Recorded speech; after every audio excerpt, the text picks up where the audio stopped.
یہ جو ہم بچپن سے سنتے آ رہے ہیں نا کہ جناب میں سچ بولتا ہوں، اس لیے میری بات لوگوں کو بری لگتی ہے۔ میری بات تو کڑوی ہوتی ہے مگر میں جھوٹ نہیں بولتا۔ جناب میری بات سے برا مت مانیے گا کیونکہ میں سچ بولتا ہوں، لوگوں کا دل دکھ جاتا ہے، لیکن سچ سن کے لوگوں کا دل دکھتا ہے، یہ انتہائی غلط بات ہے۔ میں آپ سے سوال کرتا ہوں کہ رسول پاک صلی اللہ علیہ وسلم سے زیادہ سچا انسان اس پوری کائنات میں کون آیا ہوگا؟ بتائیے، ہے کوئی؟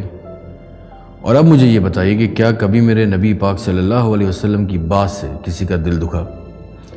کبھی دل آزاری ہوئی؟ کبھی کسی نے کہا کہ رسول پاک صلی اللہ علیہ وسلم کی بات نعوذ باللہ مجھے بری لگی؟ نہیں۔ جب اس کائنات کے سب سے سچے انسان کی زبان سے، بات سے کسی کی دل آزاری نہیں ہوئی نا، تو آپ بھی کبھی کسی کی دل آزاری نہ کریں، اور اس کو یہ نام مت دیں کہ میں سچ بولتا ہوں اس لیے دل دکھتا ہے۔ آپ سچ بولیں، ہمیشہ سچ بولیں، مگر اپنے الفاظوں کا استعمال محفل اور موقع دیکھ کر بولیں۔ شکریہ۔